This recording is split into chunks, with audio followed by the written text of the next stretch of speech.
Surprise, surprise! What's up, everybody? BBKDRAGOON with my very first build guide here on this channel. I've been making them for PlanetDestiny, and we're looking at the Sun Shrieker PvP build. This is an aggressive Sun Singer Warlock build for PvP, and it's absolutely disgusting. Check this clip out.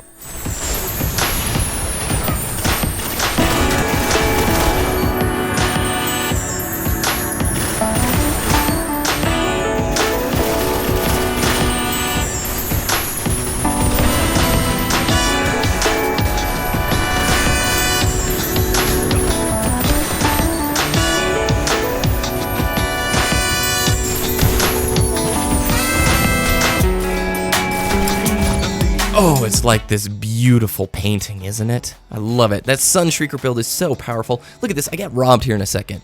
I fired. I totally fired. That should have kept going right there. Anyway, 10 kill streak. The Sun Shrieker build is a very aggressive PvP build for Sun Singers. I just did a video for PlanetDestiny showing off a Void build for Warlocks. It's very support-like, and I want to do the polar opposite. I wanted to pick the most aggressive, in-your-face build that I can, and the perks and talents in this build allow you to be in the opponent's face, very hard to kill, and you will be slaying all over the place. I think this is a perfect clash build. It's also pretty strong in control, and what it allows you to do is you have Flame Shield, you have Scorch Grenade, and you have Radiant Skin. And I'm going to explain all three of those when we get to the talent selection. But the Radiant Skin is a perk that happens when you pop your super, like I just did just right here. Now, normally when you're in Radiance, you're hard to kill. But when you select Radiant Skin, you take even less damage, making you almost impossible to kill unless 3 or 4 people are focusing you down at once. That allows you to get really close to a lot of enemies and destroy them. And the best part is each kill is going to give your teammates 2 orbs of light. So as long as you get 2 or 3 kills, you're benefiting your team in a really big way. The Scorch ability, which is your melee ability, is Flame Shield. So when you melee, you get this extra health bar, which is really awesome. We also use Angel of Light, so you can hover in the air while shooting a lot of opponents. If you use it right, it's awesome. If you use it wrong, you can get killed really easily. But Angel of Light lets you hover over things and fire. And then finally, what is the last thing? Solar Grenades. Solar Grenades, especially when you're supers up, allow you to control a lot of spaces. Anytime you're being pushed by a bunch of enemies, you're going to see in the next clip, tons of people run through Scorch Grenades. It's really funny, and I totally thought I got that shot off. But see, look, I throw down the Scorch Grenade, count it 1, goes through the Scorch. Why would you do that? Number 2, goes through the Scorch. Why would you do that? This build is up front, in their face, and very powerful. It's about popping Radiance as soon as it's up, every time it's up. Well, as long as you're set up in a position to get kills for your teammates. And I'll cover that in the talents here in just a moment. So as long as you're getting kills, generating more orbs of light, you're going to have a great time. And you're going to find that you're going to get 3 or 4 Radiances in each match, if not more. So let's hop into the talent and build selection. So for the Sun Shrieker, the talents we're going to select first are the Solar Grenade. Solar Grenade is my favorite. The build recommends Firebolt Grenade. I'm not as big a fan of it unless you're playing a lot of control with a team. Solar Grenade is going to... So many people run through this. The Solar Grenade is the big one that continually damages people trapped inside. So many people run through this. It's absolutely insane. Look at most of these clips today. A lot of folks are taking a lot of damage from Solar Grenade. This also goes along well with my Sunbreakers, which I know a lot of people have because you get increased duration of your Solar Grenade. Now, the second thing for our glide option, we're going to select the bottom one, which is Balanced Glide. Upgrades Glide to provide both bonus speed and control. It's a good option, nothing really to talk about there. Radiance. We pick Radiant Skin. Now, when you pop Radiance, you already have reduced damage. You add Radiant Skin on top of it, which means while active, Radiance reduces incoming damage. You are a juggernaut. You're very, very hard to kill. Yes, you can be taken out if multiple enemies are focus firing you down, but in 1v1 scenarios and 1v2 scenarios, you are going to wreck people, and it's also complemented by our melee ability. For Scorch, we select Flame Shield. When you melee somebody, if Scorch is up, you are going to get reduced damage, basically.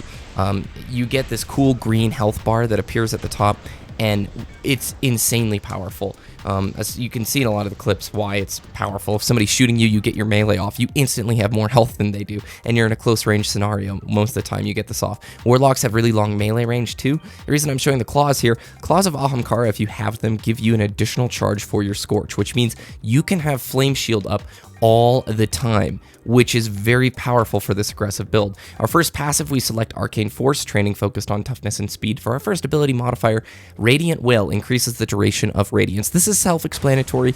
The longer you have Radiance up, the more powerful you're going to be, the more orbs you're going to be able to generate for your teammates. The way this build works is you pop your Radiance and you go Slayer mode. You pop that Radiance when you're near a group of enemies and you know you can secure more than one kill. You get the kills, you generate Orbs of Light, and Radiant Will is going to give you the time that you need to get more kills. For our second passive, it's going to be Divine Order, training focused on toughness at all costs, and then finally, Angel of Light. Now you can sort of pick and choose here with the last one, but I love Angel of Light because it lets you hover in the air while you're aiming down sights for a short period of time. What you can do, if used wrong, this can get you taken out easily, but if used correctly, you can jump over cover that you wouldn't normally be able to, get 3 shots off, and call it a day. Now, the weapon I'm going to be using most is Thorn. Thorn is, in my opinion, the best PvP weapon in the game right now, and the reason being is, it does a lot of damage right here. Mark of the Devourer. Rounds pierce targets and cause lingering damage over time. It's a damage over time. If you get 3 shots on the opponent, they go behind cover, that damage over time is going to take them down to nothing or kill them. It's a ridiculously powerful weapon and anybody can get it. A really good second option is Bad Juju, which I just unlocked and I need to level up. I've been playing with it. It's extremely good, especially once you get String of Curses. This is a great second option. And the nice part about Thorn and Bad Juju is anybody can get it. They are drops from the exotic bounties. I'm sure at this point, if you played enough Destiny, you've gotten one of those 3 exotic bounties. One's Bad Juju, one's for Thorn, and one is for Invective. Go for Thorn if you want what I think is the best PvP weapon in the game. I think Bad Juju is more fun to play with. Red Death is not a bad third option. And then Beeline Trauma is a scout rifle you can buy from the Crucible weapon seller guy, and it's a ridiculously good scout rifle. It has got to be a shotgun secondary. You're going to be up close and personal all the time with this build, so having a good shotgun is going to help you out a ton. I love my Against All Odds HMG, but Dragon's Breath is also not a bad option for if you want to run a rocket launcher.